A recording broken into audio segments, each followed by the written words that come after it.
Mới lại về với anh em, shop em vừa mới gia công xong nè mọi người. Cái này là cái chụp dây nha, cái này là cái chụp dây gắn ở đây nè mọi người, gắn dây thắng, cái dây đồng hồ nè. Thường thì nếu mà nhận không mình sẽ xài dây gút nha, vì dây gút nó không có thẩm mỹ cho mọi người ha. Nếu mà mình không có xài dây gút này á, thì mình quay qua quay lại là nó bị cạ đây, nó bị chày chày về, nếu mà về sơn á sẽ bị chày chày về. Cái này ngày hôm nay mình vừa mới gia công xong, gắn trực tiếp cho mọi người xem nha, để mình gắn trực tiếp cho mọi người xem. Ví dụ như thế này thì mình sẽ kẹp vô, đây là nút kẹp nha, nút CNC kẹp dây thắng đây. Thiện ơi lấy cái kéo á Thiện ơi,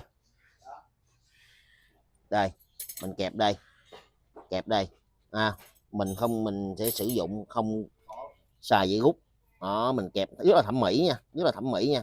Cái này là mình chạy CNC bao bền luôn, cái này là mình bao bền luôn nha anh em, bao với anh em là cực kỳ bền luôn đó, chắc chắn ha.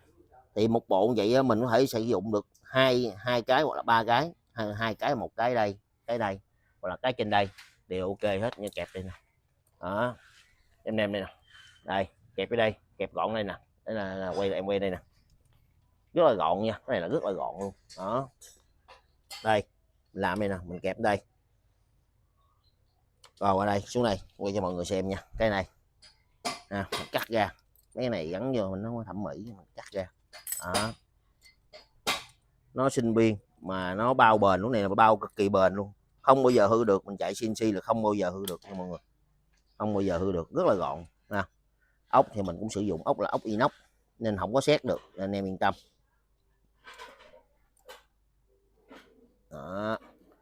Vừa mới xong một chiếc để test, có sản phẩm quay cho mọi người luôn, dễ thương ha. Đây đó, mọi người thấy như thế nào, cho shop em một cái bình luận nha.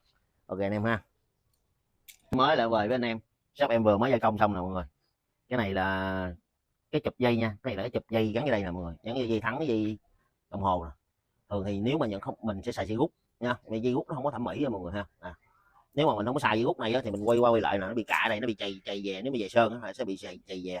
Cái này ngày hôm nay mình vừa mới gia công xong, gắn trực tiếp cho mọi người xem nha, để mình gắn trực tiếp cho mọi người xem. Ví dụ như thế này thì mình sẽ kẹp vô, đây là nút kẹp nha, nút CNC kẹp dây thắng đây. Thiện ơi lấy cái kéo á Thiện ơi, đây mình kẹp đây mình sẽ sử dụng không xài dây gút đó, mình kẹp rất là thẩm mỹ nha, rất là thẩm mỹ nha. Cái này là mình chạy CNC bao bền luôn, cái này là mình bao bền luôn nha anh em, bao với anh em là cực kỳ bền luôn đó, chắc chắn ha. Thì một bộ vậy mình có thể sử dụng được hai cái hoặc là ba cái, hai cái, một cái đây hoặc là cái trên đây đều ok hết như kẹp đây nè đó anh em đây nè, đây kẹp ở đây, kẹp gọn đây nè, đây là quay lại quay đây nè, rất là gọn nha, cái này là rất là gọn luôn đó. Đây làm đây nè, mình kẹp đây rồi qua đây xuống đây quay cho mọi người xem nha. Cái này cắt ra, cái này gắn vô mình nó thẩm mỹ, mình cắt ra đó. Nó sinh biên mà nó bao bền, lúc này là bao cực kỳ bền luôn, không bao giờ hư được. Mình chạy CNC là không bao giờ hư được nha mọi người, không bao giờ hư được, rất là gọn nè. Ốc thì mình cũng sử dụng ốc là ốc inox nên không có xét được, nên anh em yên tâm đó.